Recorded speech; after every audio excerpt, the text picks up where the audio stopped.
Exam के अंदर आपका सेट का रेपिटेशन होने के चांसेस बहुत कम है। 99 प्लस परसेंटाइल अगर मुझे नेक्स्ट 6 मंथ में टारगेट करना है तो उसके लिए क्या प्लानिंग होनी चाहिए, ये 4 पार्ट्स में क्या क्या फर्दर टॉपिक्स आपको पढ़ने चाहिए उसके बारे में हम डिस्कस करेंगे। अगर ये एक्सपीरियंस आप गेन नहीं करोगे तो आपका डिसीजन मेकिंग एग्जाम में गलत जाएगा और वो आपको डीएलआर सेक्शन में 99 प्लस परसेंटाइल में नहीं लाने देगा।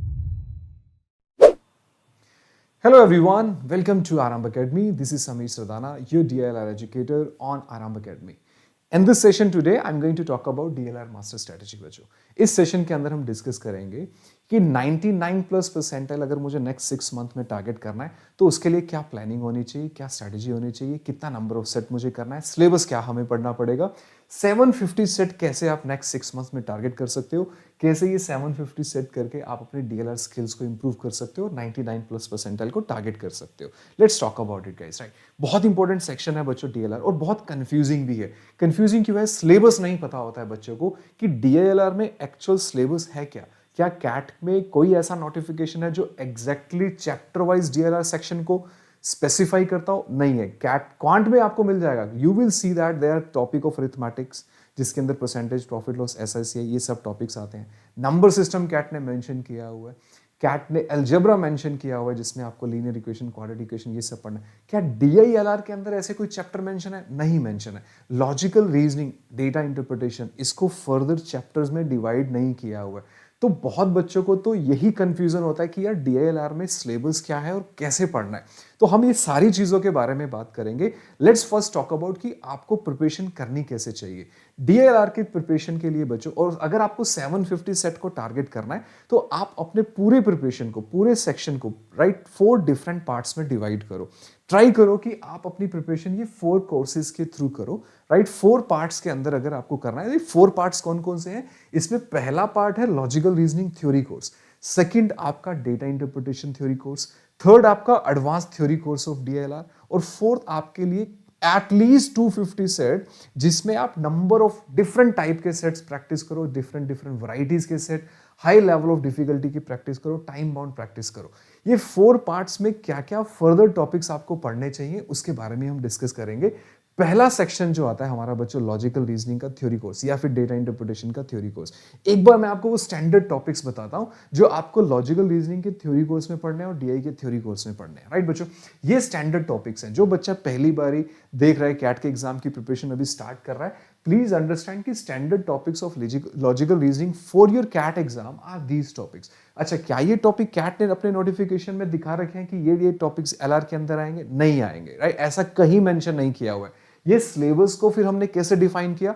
वी एवरीबडी, आप कहीं भी ऐसा डीएलआर का अगर कोई भी कहीं से भी गाइडेंस लोगे जिसमें आपको ये अंडरस्टैंड करना हो कि एलआर के अंदर टॉपिक्स कौन कौन से पढ़े जाते हैं, तो मोर और लेस सभी आपको यही टॉपिक्स बताने वाले हैं। तो ये टॉपिक्स कहाँ से आए? ये टॉपिक्स का बच्चों कैटेगराइजेशन हमने पीवाईक्यू बेस पे किया है। कैट के अंदर जितने भी पीवाईक्यूज हैं, अगर हम उन प्रीवियस ईयर क्वेश्चंस को, एलआर के सेट्स और डीआई सेट्स को कैटेगराइज करते हैं तो एलआर में स्पेसिफिकली कुछ ऐसे स्किल सेट्स जो आपको एलआर के सेट सॉल्व करने में हेल्प करते हैं कैट के पीवाईक्यूज में, वो स्किल सेट्स को हमने कैटेगराइज किया इन टॉपिक्स में। ये टॉपिक्स है data arrangement, unique deterministic, non unique deterministic. Data arrangement क्या होता है? ऐसा जिसमें आप मैट्रिक्स बनाना सीखते हो, मैट्रिक्स में कंपोनेंट्स पुट करना सीखते हो और उस मैट्रिक्स को इंफॉर्मेशन के बेसिस पे, हिंट्स के बेसिस पे कंप्लीट फिल करते हो, राइट। जब आप ये टॉपिक पढ़ोगे तो आप इसको बेटर अंडरस्टैंड कर पाओगे। इसमें 2 टाइप के डिटर्मिनिस्टिक पजल्स होती है, डेटा अरेंजमेंट्स होती है। यूनिक डेटा डिटर्मिनिस्टिक का होता है जिसमें आपका मैट्रिक्स एक यूनिक बन रहा होता है, जिसमें कोई मल्टीपल केसेस नहीं बन रहे होते। नॉन यूनिक डिटर्मिनिस्टिक पजल होता है बच्चों जिसके अंदर आपका मैट्रिक्स में मल्टीपल केसेस बन रहे होते हैं। ऐसे ही कंस्ट्रेंट बेस्ड पजल जिसके अंदर कंडीशंस दी हो, कुछ आपको यूनिक अरेंजमेंट नहीं बनाना होता लेकिन कंस्ट्रेंट्स को फॉलो करना होता है, उन पजल्स को हम कंडीशन बेस्ड पजल बोलते हैं। सिमिलरली टीम फॉर्मेशन में ग्रुपिंग का कॉन्सेप्ट आता है। डिफरेंट टीम्स आपको कंडीशन बेस्ड बनानी पड़ती हैं, उसमें क्वांटिटेटिव रीजनिंग भी ऐड हो सकता है कि बताओ कितने नंबर ऑफ पॉसिबल कॉम्बिनेशन बन सकते हैं टीम बनाने के लिए। शेड्यूलिंग के अंदर टाइम का फैक्टर आ जाता है। क्वांटिटेटिव रीजनिंग जो कि सबसे ज्यादा इंपॉर्टेंट टॉपिक है, इसमें नंबर स्किल्स आपकी टेस्ट होती है बच्चों। आपका नंबर स्किल से रिलेटेड केसेस, राइट आपको आने चाहिए। आपकी number skills quantitative reasoning section के अंदर जाके चेक होती है। डीआई बेस्ड लॉजिक असाइनमेंट जिसके अंदर ग्राफ के साथ साथ आपको कैलकुलेशन नहीं देके एक रीजनिंग का टच दिया जाए कॉन्सेप्ट्स में, उनको डीआई बेस्ड लॉजिक असाइनमेंट बोला जाता है। गेम्स एंड टूर्नामेंट में डिफरेंट गेम्स होते हैं और उसके रूल्स आपको स्टडी करके क्वेश्चंस को मैट्रिक्स बनाना पड़ सकता है, या फिर आपको राउंड रॉबिन टूर्नामेंट पे सेट आ सकता है। तो इसमें हम डिटेल में जाके पढ़ेंगे। सुडोकू बेस्ड पजल में आपको सुडोकू बनाना पड़ता है। सीक्वेंसिंग के अंदर एक सीक्वेंस बनाना पड़ता है, राइट। तो ये कोडिंग डिकोडिंग नेटवर्क डायग्राम के अंदर आपको different routes and network study grams diagram study करने होते हैं, या फिर बनाने भी पड़ सकते हैं, right. Binary logics is also one of the topic जिसमें वो आपको फाइंड आउट करना होता है who is a person who is a truth teller और who is a person who is an alternator, right. तो मैट्रिक्स फिलिंग सेट जिसके अंदर आपको नंबर्स बेस्ड एक कुछ let's say that you are given a 4x4 matrix and there some constraint जिसको आपको follow करके उस मैट्रिक्स को नंबर के साथ फॉलो करना है और आपको वो कंडीशन सारी मैच करनी चाहिए। इसमें आपकी क्यूआर स्किल्स बहुत काम आती हैं। और फाइनली आपके पास आता है क्वांट बेस्ड कॉन्सेप्ट कि अगर स्पेशल क्वांट से रिलेटेड कोई कॉन्सेप्ट उठा के उस पर कोई पजल बनाया जाए, जैसे कि कैट 2018 के अंदर integral solution of linear equation के कॉन्सेप्ट्स पे एक सेट आया था एटीएम वाला। अगर थोड़ा सा अगर आपने पीवाईक्यू सोल्व कर रखा है तो क्वांट बेस्ड कॉन्सेप्ट्स में यू विल अंडरस्टैंड कि क्वांट के किसी स्पेसिफिक टॉपिक को उठाया जाता है। इसमें नंबर सिस्टम से काफी टॉपिक यूज होते हैं और भी अलजेब्रा के भी टॉपिक इसमें यूज हो सकते हैं। सो ये आपके स्टैंडर्ड टॉपिक्स हैं और इन टॉपिक्स पे आपको एटलीस्ट राइट मिनिमम 33 लेक्चर्स लेने चाहिए, 33 सेशंस आपको लेने चाहिए इनको ढंग से पढ़ने में। जब आप इन सारे टॉपिक्स को डिटेल में पढ़ोगे तो आपका एक बेसिक लॉजिकल रीजनिंग का सेंस डेवलप होगा, जिसमें आप अंडरस्टैंड कर पाओगे कि शेड्यूलिंग बेस्ड सेट के अंदर मेरे को टाइमिंग के साथ कैसे प्ले करना है, राइट। मैट्रिक्स कैसे बनाना है, अगर केसेस मल्टीपल बन रहे हैं तो मेरा थॉट प्रोसेस क्या होना चाहिए मल्टीपल केसेस बनाने का। गेम्स एंड टूर्नामेंट में गोल फॉर गोल अगेंस्ट जैसी टर्म्स आपको अंडरस्टैंड होनी चाहिए। तो once you are done with all these topics, I have also mentioned the number of lectures that you need to take for these specific topics, जिसके basis पे आपका एक standard theory part cover हो जाएगा। क्या ये सफिशिएंट है? नहीं सफिशिएंट है, राइट। ये 33 लेक्चर जब आप करोगे इससे आपके सभी इंडिविजुअल टॉपिक की बेसिक सेंस तो डेवलप हो जाएगी। क्या मैं कैट के एक्चुअल पेपर के लिए अभी रेडी हो चुका हूं? नहीं रेडी हो। क्यों मैं ऐसा बोल रहा हूं कि इतना करने के बाद भी आप एक्चुअल में कैट के क्वेश्चन को सॉल्व नहीं कर पाओगे? उसके मल्टीपल रीजन है। जैसे कि मैं एक एग्जांपल आपको बताता हूं। ये एक कैट का ओरिजिनल सेट है बच्चों 2023 के पेपर का। अब अगर आप इस सेट को पढ़ोगे तो अंडरस्टैंड कि डायग्राम देख के आपको ऐसा लगेगा कि ये नेटवर्क बेस्ड डायग्राम है, रूट्स एंड नेटवर्क का सेट है कि रोड्स कुछ दी हुई हैं, कुछ हाउसेस दिए हैं, कॉलम्स हैं, राइट, या फिर कुछ मैट्रिक्स है, राइट। इसको आपको फिल करना है और ये इंस्ट्रक्शंस है इस सेट को सॉल्व करने के लिए। But when you will be solving this set, अभी हम इसको सॉल्व नहीं कर रहे हैं, I am just telling you that कि इस पूरे सेट को सॉल्व करने के लिए जो कि कैट का ओरिजिनल सेट है, मुझे एक स्किल सेट नहीं चाहिए, I need multiple skill set, right. मुझे इस सेट को सॉल्व करने के लिए इस पूरे गिवन मैट्रिक्स को रीड करना आना चाहिए, इसका सही इंटरप्रिटेशन करना आना चाहिए, मतलब मेरी नेटवर्क डायग्राम स्किल्स अच्छी होनी चाहिए। फिर साथ में ही क्योंकि इस सेट के अंदर कुछ ऐसी इंफॉर्मेशन है जिसमें मेरी नंबर स्किल्स भी टेस्ट होती हैं, मतलब मुझे नंबर्स के साथ प्ले करना आना चाहिए, मेरे को नंबर्स के टर्म्स में बेसिक केसेस बनाने आने चाहिए।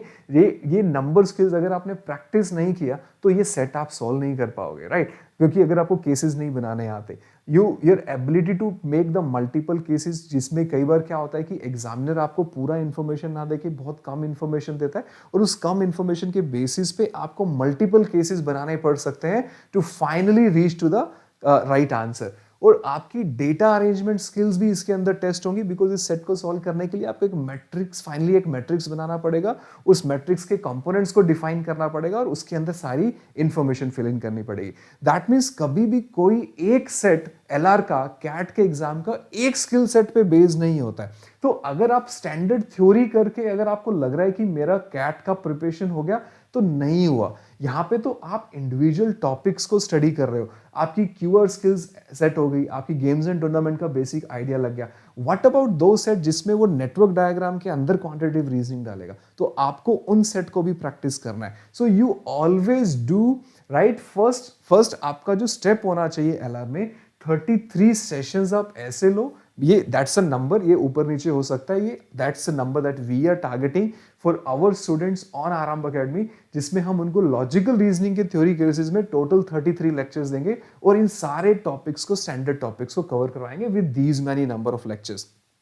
और इन 33 और एक एक लेक्चर अगर आप 1.5 से 2 घंटे का लगा रहे हो तो इन 33 लेक्चर्स के अंदर कम से कम आपके क्लास के अंदर 100 सेट कवर होने चाहिए ऑन एन एवरेज 3 लेक्चर्स पर सेशन, राइट। 3 से 4 लेक्चर्स अगर है तो मिनिमम 100 सेट का आप थ्योरी सेशन करो। ये वो 100 स्टैंडर्ड सेट है जिससे आपको इन सारे टॉपिक्स का आइडिया लग जाएगा, राइट। अब ये 100 सेट के साथ साथ इट इज ऑल्सो इंपॉर्टेंट कि आप हर सेशन के बाद कम से कम 2 से 3 सेट खुद से भी प्रैक्टिस करो, क्योंकि अगर आपने क्लास में कोई टॉपिक पढ़ लिया और घर पे जाके अगर आपने वैसे सिमिलर सेट नहीं प्रैक्टिस किए तो वो स्किल सेट आपके डेवलप ही नहीं होने वाले। तो it is important for all of you that you at least in these 33 session आपका कोर्स ऐसा प्लान होना चाहिए कि जिसमें इन 33 सेशन में आप 100 डीएलआर के सेट जो क्लास में डिस्कस हो रहे हैं प्लस कम से कम 100 एडिशनल सेट आप घर पे भी प्रैक्टिस करो इंडिविजुअल इन टॉपिक्स के ऊपर, तो टोटल 200 सेट में आपका एक स्टैंडर्ड थ्योरी कवर हो जाएगा। क्या ये सफिशिएंट है? अभी तक सफिशिएंट नहीं है। इसके बाद right let's in a similar way ऐसे ही डेटा इंटरप्रिटेशन भी आपको करना है। हमारा डेटा इंटरप्रिटेशन का जो टोटल कोर्स है वो 32 लेक्चर्स का है, राइट। अभी डेटा इंटरप्रिटेशन क्या होता है? देखो, डेटा इंटरप्रिटेशन में भी बच्चों का एक बहुत ही एक मिसअंडरस्टैंडिंग जो बच्चों में है कि डेटा इंटरप्रिटेशन जब वो करते हैं तो उनको लगता है कि हमें डेटा टेबल्स करना है, लाइन ग्राफ करना है, बार चार्ट करना है, पाई चार्ट करना है, scattered graph. Types of graph करने से आपका डेटा इंटरप्रिटेशन का सिलेबस कवर नहीं होता है। प्लीज अंडरस्टैंड कि tables, line graph, bar chart, pie chart सिर्फ डेटा को प्रेजेंट करने के लिए होते हैं।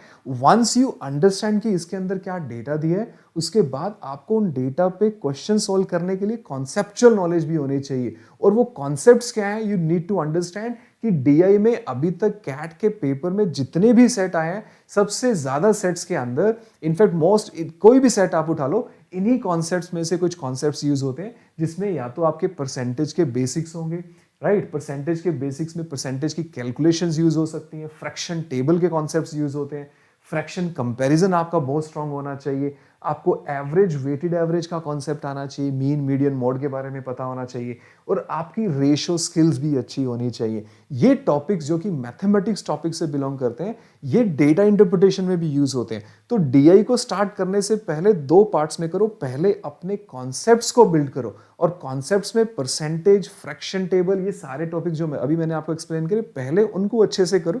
उसके बाद आप स्विच करो data table, line graph, bar chart, pie chart के ऊपर। बिकॉज अगर आपने पाई चार्ट को पढ़ लिया, बार ग्राफ को पढ़ लिया, अंडरस्टैंड कर लिया कि इसमें क्या डेटा है, उसके बाद आपको उसको क्वेश्चन सॉल्व करने के लिए तो आपको स्किल्स चाहिए ना। आपको परसेंटेज अगर बेसिक्स नहीं आता, रेशियो बेसिक्स नहीं आता, तो आप how will you solve those questions, right. सिर्फ रीडिंग से तो क्वेश्चन नहीं होगा। हाँ, कैट के पेपर में ओनली रीडिंग बेस्ड भी आता है, बट उसमें भी कहीं ना कहीं बेसिक अरिथमेटिक स्किल्स तो आपकी फिर भी यूज हो जाती हैं। तो डीआई को 2 पार्ट्स में करो। पहले पार्ट के अंदर कॉन्सेप्ट्स करो, सेकंड पार्ट में डिफरेंट टाइप के सेट करो। और जब आप डेटा टेबल करो तो डेटा टेबल में सिर्फ परसेंटेज बेस्ड नहीं, आप डेटा टेबल परसेंटेज बेस्ड भी करो, रेशियो बेस्ड भी करो, एवरेज बेस्ड भी करो, वेटेड एवरेज बेस्ड भी करो, सारे टाइप्स के करो। जब आप बार ग्राफ पे जाओ तो बार ग्राफ में सिर्फ परसेंटेज बेस्ड कॉन्सेप्ट नहीं, bar graph percentage based, bar graph maximum minimum based, bar graph ratio based जिसमें रेशियो का कॉन्सेप्ट यूज हो रहा हो, राइट। तो सारे टाइप के कॉन्सेप्ट्स इन इंडिविजुअल टॉपिक्स में करो। तो ये table, line graph, bar chart, pie chart, scattered graph, these are the ways to represent the data. और सबसे इंपॉर्टेंट डेटा केसलेट, जिसका वेटेज कैट में रिसेंटली पेपर में सबसे ज्यादा देखा गया है, और इसमें परसेंटेज, लॉजिकल रीजनिंग स्किल्स आपकी और रेशियो बहुत ज्यादा यूज होता है। तो ये टॉपिक बहुत इंपॉर्टेंट है। और हमारा ये मानना है कि अगर मुझे डेटा इंटरप्रिटेशन को कंप्लीट अच्छे से करना है तो I need at least 32 lectures with these many lectures on these individual topics everybody, right. तो आप इसको ध्यान से देख सकते हो, कम से कम 32। अब इन 32 के अंदर अगेन आपके कम से कम नहीं तो 100 डेटा इंटरप्रिटेशन सेट होने चाहिए with 100 more practice set in the form of assignments based on the concepts that you are studying in the class. अगर ये थ्योरी कोर्स आप करते हो तो कम से कम 400 सेट आपके कवर होते हैं।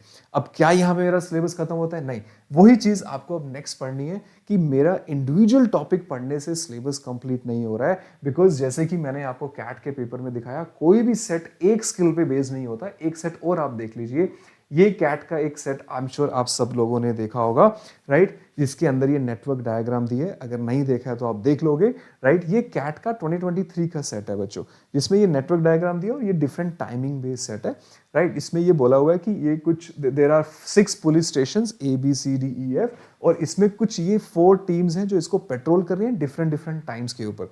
अब इस सेट को सोल्व करने के लिए मेरी सिर्फ नेटवर्क डायग्राम स्किल्स यूज नहीं हो रही है, इसके अंदर नेटवर्क डायग्राम को स्टडी करने के साथ साथ इस नेटवर्क डायग्राम को स्टडी करने के बाद डिफरेंट डिफरेंट रूट्स निकालने आने चाहिए, जो स्किल्स आपकी डेवलप होंगी जब आप रूट्स एंड नेटवर्क का टॉपिक करोगे। साथ में आपको शेड्यूलिंग का भी कॉन्सेप्ट आना चाहिए, बिकॉज यहाँ पे टाइम के बारे में बात हो रही है।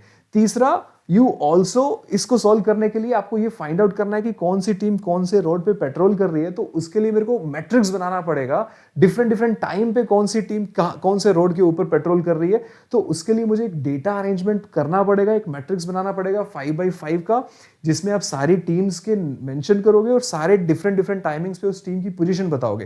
दैट मींस आपकी डेटा अरेंजमेंट की स्किल्स भी यहाँ पे यूज होने वाली है। तो प्लीज अंडरस्टैंड कि कैट के पेपर के अंदर कोई एक सेट एक कॉन्सेप्ट के ऊपर बेस्ड होता ही नहीं है, आपको मल्टीपल कॉन्सेप्ट्स आने चाहिए। इसीलिए आपका थर्ड और फोर्थ कोर्स और भी ज्यादा इंपॉर्टेंट हो जाता है, जो मैंने आपको बताया कि आप कंप्लीट करने के बाद फाइनली एक एडवांस DLR के थ्योरी कोर्स पे जाओ, जिसमें हम लोग अपने बच्चों के लिए 15 लेक्चर्स का एक कोर्स रख रहे हैं, जहां पे स्टैंडर्ड LR और DI की थ्योरी को कवर करने के बाद we will be taking multiple concepts in one set.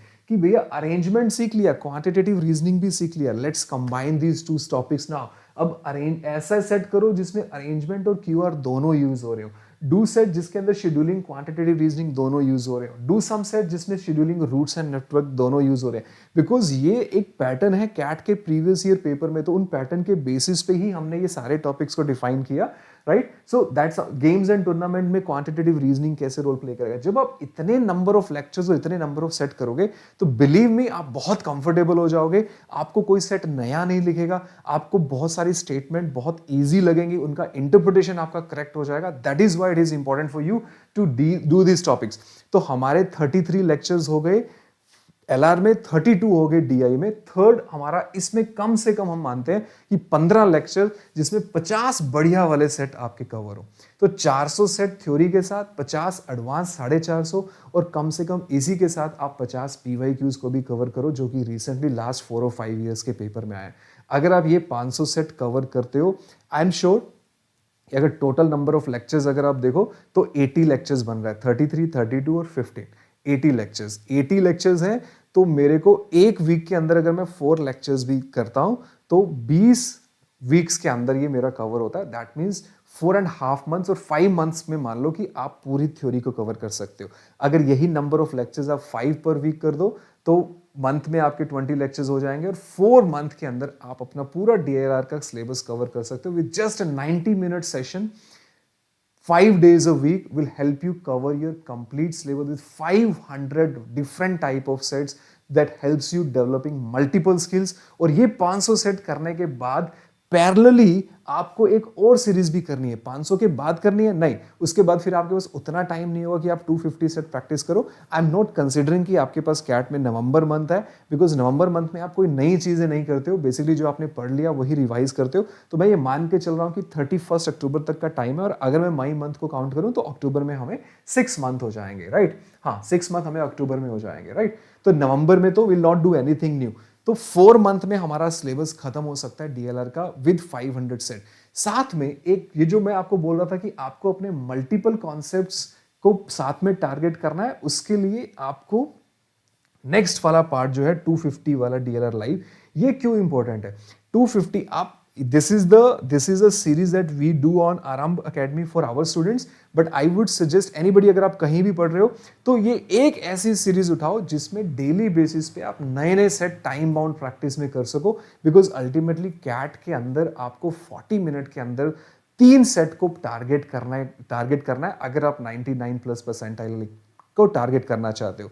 Now 40 minutes 3 sets, that give me 10 to 12 approximately 12 minutes पर सेट। तो आपको ये हैबिट डेवलप करनी पड़ेगी कि एक मॉडरेट लेवल का सेट जिसके अंदर मल्टीपल कॉन्सेप्ट्स हैं, उससे मुझे सेट को फास्ट रीड कैसे करना है, टाइम बाउंड मैनर के अंदर केसेस कैसे फास्ट बनाने हैं, केसेस को एलिमिनेट कैसे करना है, क्वेश्चंस को जल्दी कैसे आंसर करना है, ये सारे स्किल सेट डेवलप करने के साथ साथ आपके लिए ये भी बहुत इंपॉर्टेंट है कि आप टाइम बाउंड प्रैक्टिस भी करो। क्या मैं फर्स्ट डे से टाइम बाउंड प्रैक्टिस कर सकता हूं? नहीं कर सकते। आई वुड सजेस्ट कि जब आपके कुछ स्टैंडर्ड टॉपिक्स कवर हो तो साथ में आप एक चैलेंजिंग सेट की सीरीज को जरूर स्टार्ट करो। जैसे कि हम लोग जून के मंथ में हमारे बच्चों के लिए 250 वाला सेट का एक सीरीज स्टार्ट करेंगे, जिसमें डेली बेसिस में 2 सेट आप बच्चों को प्रैक्टिस करने के लिए मिलेगा, मॉडरेट से एडवांस लेवल ऑफ डिफिकल्टी का, इन ए लिमिटेड टाइम पीरियड की 30 मिनट है, और ये 2 सेट और आपको करने हैं ये सब, और उसके बाद उन दोनों सेट का सोल्यूशन कवर होगा। ऐसी कोई ना कोई सीरीज आप डेफिनेटली फॉलो करो।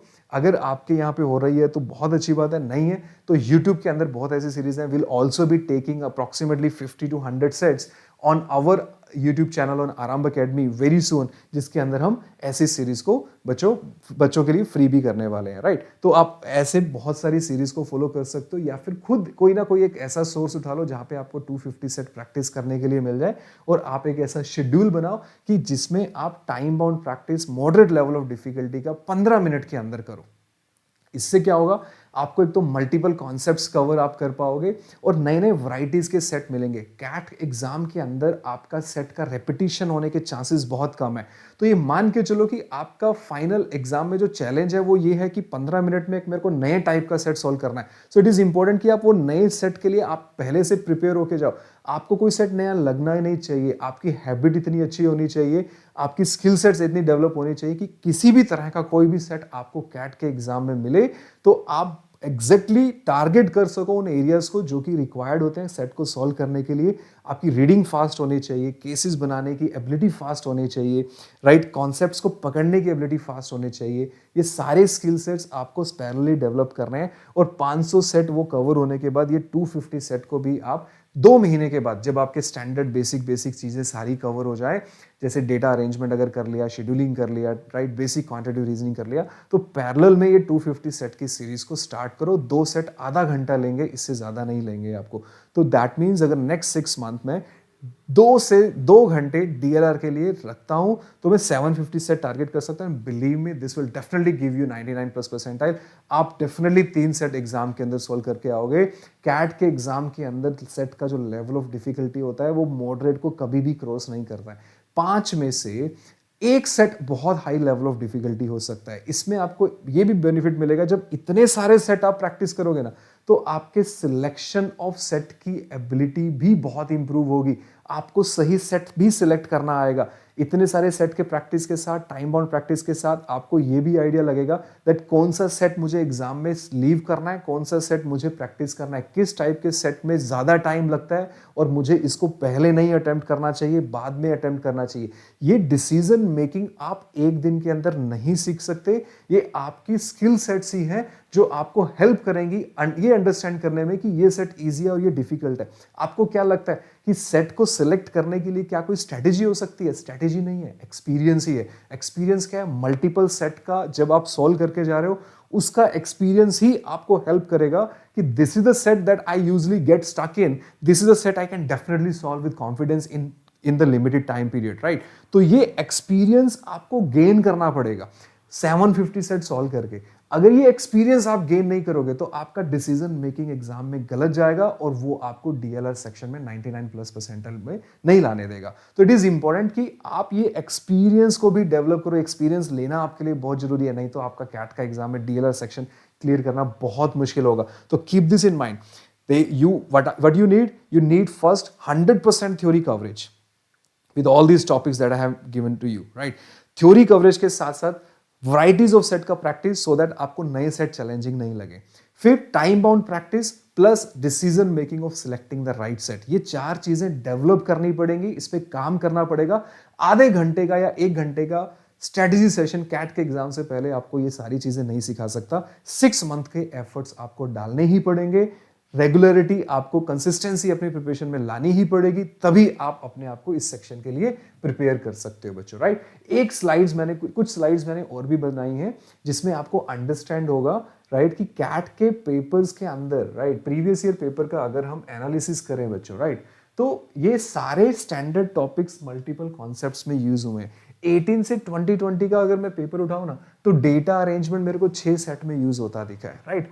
क्वांटिटेटिव रीजनिंग मेरे को 5 सेट में यूज हो। तो ये एक एनालिसिस है जिसमें आपको ये स्पेसिफिक टॉपिक जो मैंने आपको थ्योरी में मेंशन किए वो बताएंगे कि ये सारे इंडिविजुअल टॉपिक कितने, कौन से, उस पे बेस्ड प्रीवियस ईयर पेपर में कितने कितने सेट आए। कोडिंग डिकोडिंग सिर्फ 2018 में एक ही बार आया था, उसके बाद कभी यूज नहीं हुआ। Matrix based set, scheduling based set देखो 3 बार आया। अब ये नहीं है कि ये सिर्फ शेड्यूलिंग बेस्ड है, राइट। सेट कैट के अंदर हमेशा मल्टीपल कॉन्सेप्ट्स पे आते हैं, शेड्यूलिंग के साथ क्वांटिटेटिव रीजनिंग भी होगा। तो I am simply saying here कि क्यूआर 3 या क्यूआर का जो टॉपिक है वो 5 सेट में यूज हुआ, उसके साथ में एडिशनल कोई और भी टॉपिक हो सकता है शेड्यूलिंग, राइट। ऐसे ही एक एनालिसिस मैंने आपके लिए यहाँ पे बनाया 2021 से 23 का कि ये सारे इंडिविजुअल टॉपिक्स कितने सेट में दिखने को मिल रहे हैं आपको। अब जब मैं ये बोल रहा हूं ना कि DI based logic assignment 4 set आए, तो वो only DI based logic assignments नहीं है, उसके अंदर कॉन्सेप्ट एडिशन में और भी है, क्यूआर भी है, राइट, उसमें नंबर स्किल सेट्स भी हैं, क्वांट बेस्ड कॉन्सेप्ट भी हो सकता है। अब ये 2024 का आप सेट देखो, 2024 अभी रिसेंटली पेपर हुआ तो इसको आप ज़्यादा बेटर अंडरस्टैंड कर पाओगे। जैसे हम स्लॉट 2 की बात करें तो एक मैट्रिक्स फिलिंग का सेट आया था, अब उसमें number skills, pure number skill, quantitative reasoning use हो रही थी। एक रूट्स एंड नेटवर्क का सेट आया था, इसमें मैक्सिमा मिनिमा का कॉन्सेप्ट आ रहा था, right. 2024 DLS was slightly on the easier side. अब बच्चों को ये लगता है कि डेटा इंटरप्रिटेशन, बच्चे क्या करते हैं कि सिर्फ सेट का ओवरऑल आइडिया लेते हैं कि ये डीआई आया क्या। 2024 में जितने भी ग्राफ्स थे उनका जो कॉन्सेप्ट था वो रीजनिंग बेस्ड था, किसी का भी परसेंटेज कैलकुलेशन बेस्ड 1-2 सेट का था, बाकी सबको छोड़ के आप देखोगे तो वो बार ग्राफ जैसे यहाँ पे आया तो वो रैंकिंग रेटिंग का था, उसमें कोई परसेंटेज रेशियो यूज नहीं हो रहा था। तो बहुत बच्चे सिर्फ कॉन्सेप्ट को ऊपर ऊपर से देखते हैं, सेट को ऊपर से देखते हैं, बट ये नहीं रियलाइज करते कि इसमें एक्चुअल में कॉन्सेप्ट क्या यूज हो रहा है। तो एनालिसिस को ढंग से करो। कैट के अंदर 2024 तक जितने भी सेट आए हैं उसमें एक सेट में कभी भी एक स्किल सेट यूज नहीं होता, मल्टीपल स्किल सेट यूज होते हैं, और वो भी आपको प्रैक्टिस करना है। तो ये 4 चीजों का ध्यान रखो। 100% theory coverage with all individual topics, time bound practice, new set, so that exam में आपको कोई भी नया सेट मिले तो आपकी हैबिट हो उन सेट को ढंग से डीकोड करने की। And the fourth is your decision making of selecting the set. अगर आप ये 750 सेट करोगे तो ये एक्सपीरियंस ही अल्टीमेटली आपको डिसीजन मेकिंग में भी हेल्प करेगा, time bound practice, time bound question solve करने में भी हेल्प करेगा, और आपको कोई टॉपिक नया भी नहीं लगेगा। This is the strategy that I wanted to discuss with you. इसी के साथ अनाउंसमेंट एक आप लोगों के लिए हो रहा है। हमने हमारा पहला बैच कैट 2024 में एक चलाया था जिसका नाम था 2025 के बच्चों के लिए आरंभ अकेडमी पे हमने जो रन किया था, that is Eklavya batch, right. Eklavya batch में हमने बच्चों को सिलेबस के साथ साथ बूस्टर कोर्सेज, ओमैट्स, जीडीपी वैट सब कुछ दिया था। सिमिलरली उसी तरह से we are also coming up with our second batch, because हमारी बैच 1 की एनरोलमेंट्स कंप्लीट हो चुकी हैं, and now we are moving towards the second batch, and that is our Arjuna batch. इसकी डिटेल में भी आपको वीडियोस मिल जाएंगे यूट्यूब के ऊपर। Raman sir will be recording those videos to help you understand कि अर्जुना बैच में क्या है, बट एक शॉर्ट में मैं आपको बताना चाहता हूँ 20th मई को ये बैच शुरू हो रहा है। इसमें भी आपको live classes with unlimited recording, 10,000 CAT level के क्वेश्चंस का vault, test series, booster courses जैसे कि 250 DLR live, 24/7 doubt resolution, exclusive crux recordings आपको हेल्प करेंगी जल्दी रिवीजन में, और कुछ वो बच्चे जो डेली सेशंस में नहीं आ सकते उनको शॉर्ट के अंदर सारे कॉन्सेप्ट्स को कवर करना है, उन बच्चों को भी बहुत हेल्प करेंगी। और इसमें भी ओमैट्स और जीडीपी वैट का भी कवरेज मिलेगा। This is the price that we are offering our Arjuna batch at, but हमने इसमें भी एक छोटा सा और ऑफर, लॉन्च ऑफर निकाला है कि जो हमारे पहले 100 स्टूडेंट्स होंगे उनको हम ये पूरा पैकेज 12,999 में देंगे, right. And these are the faculties who will be teaching in Arjuna batch, so you people know all about us. So ये कैट एंड ओमैट्स का फुल कोर्स है। इसमें आपको 2 ऑप्शंस मिलेंगे, आप ओमैट्स के साथ भी परचेज कर सकते हो और विदाउट ओमैट्स भी ये बैच को परचेज कर सकते हो। ओमैट्स के साथ, विदाउट ओमैट्स अगर आपको करना है तो इस प्राइस में थोड़ा और प्राइस आपको कम हो जाएगा, आप वेबसाइट के ऊपर जाके चेक कर सकते हो। तो बच्चों 20th मई we are starting with the Arjuna batch. Thank you so much for watching the video, hope you guys have got the complete strategy about DLR. Thank you so much, guys. Right? Let's Aramb for your CAT exam journey and for your top B school. Thank you, guys.